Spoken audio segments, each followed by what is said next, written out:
barniya je bi dinnin ke ba mo be firo la bankola kola ya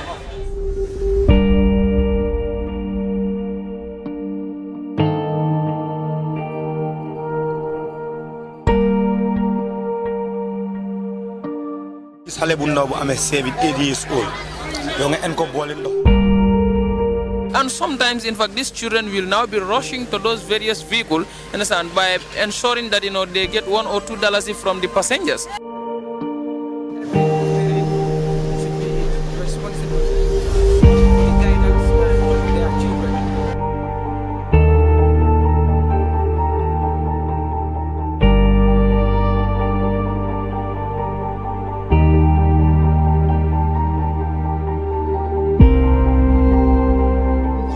wala wulula ye londi jine kaba ni tar ji wafola marché auto ni e mendi soto e kala nyokan pro la ndawal ko soda.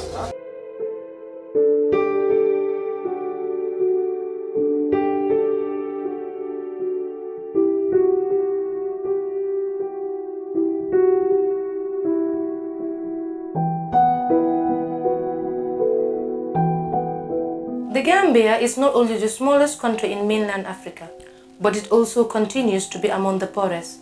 Today, 48% of its population of 2.1 million live below the poverty line. One of the many manifestations of the country's high poverty rate is the prevalence of child labor. About 95% of child laborers work in the agricultural sector, but in urban centers, it is common to see children under 14 begging, selling food, selling water, car apprenticeship, and sometimes as waste collectors. Many of these children are orphans or lack parental care, but others have parents who send them to trade in the street. Child labor deprives the population of higher education. In 2017, the Gambian government participated in the Resource for Education Achievement and Development project, funded by the World Bank, which improved the quality of basic education in Gambian schools. However, most child laborers between ages 5 and 14 work and attend school, which hinders their learning experience. Many child workers drop out after primary school or never attend school at all. Many Gambians who have not participated in formal schooling think of it as a waste of time that could be better spent making money for the family's survival. Child labor and exploitation are as a result of many factors. This includes poverty, social norms, lack of proper job opportunities for adults and adolescents. This has left many of our vulnerable children exposed on the street as beggars and others as child laborers. These child laborers are exposed to different types of exploitations on our streets. This includes child prostitution, child pornography, sex tourism, and to top it all, rape.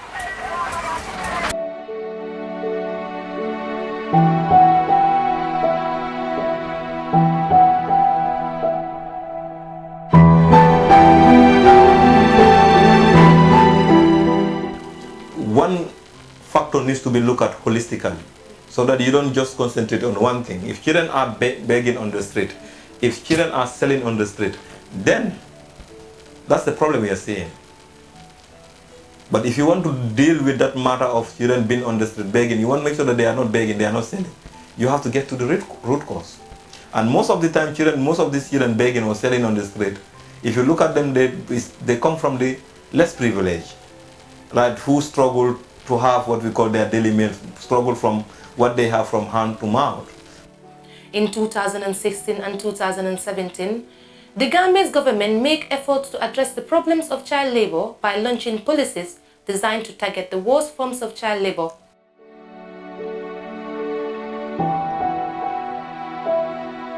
Most parents, they are living in a single parent family. So like you also need am and I'm 4 or 5 kids. You have an extended family, so you get more gani. You buy 5, 6, 7 kids. So you cannot fend for them all. So kuneka hamga ne sa don warna na muna dimbale mu jay. Why don't go text you? I just xale bu ndaw bu amé 7, 8 years old. Yo nga en ko bolé ndox. Bo xamné it's so heavy bu nga xamné mom sax pour mu yobu ko sax. Because ñu ne tok da gis xale yo xamné len en pan ndox. Ñu den len dé yërem ñu jël pan bi ñu wacce ko ñu wan nit ñi please kay len nga jëna ndox. The government created agencies responsible for creating laws relating to child labor, including the Child Protection Alliance, the Gambia's Police Force Child Welfare Unit, the Gambia Tourism Board and the Tourism Security Unit to combat sexual exploitation of children by preventing unaccompanied children from entering tourism areas. The Child Protection Alliance is one of the numerous steps taken by the Gambian government to address the issue of child labor and exploitation in the country. But then again, we have seen an increase in the number of child beggars, child exploitation, and also child laborers in the country. These two issues is contradicting. Do you think there's a leakage somewhere?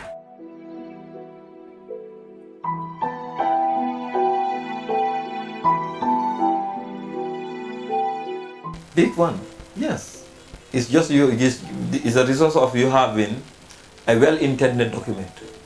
That's it. You have a well-intended laws. You have well-intended policies.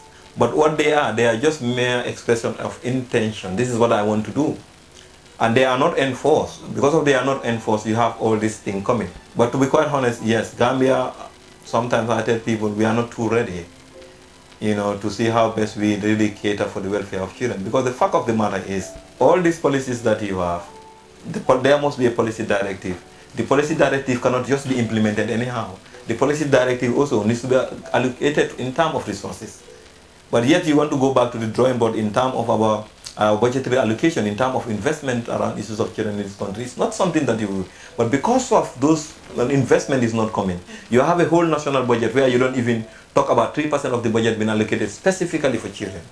The International Labour Organization has helped pass acts of legislation aimed at reducing child labour in the country. Efforts include the Anti-Trafficking in Persons Act in 2007, the Children's Act in 2005 and the Children's Court Rule Act of 2010. In 2010, the International Labour Organization facilitated the Decent Work Country Programme for the Gambia, collaborating with the government of the Gambia and its social partners. The program included training workshops that covered the rights of workers, social protection and social dialogue, with the overall goal of implementing a system of decent work for expanding the economy and reducing poverty.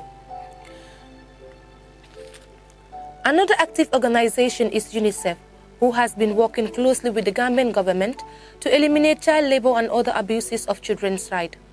UNICEF aided the enactment of Children's Act legislation that stemmed originally from the United Nations Conventions on the Rights of a Child in 1990. In 2013, UNICEF supported the world's first national child protection system, mapping and assessment, which included introducing a juvenile justice training for police and making children's court more child-friendly.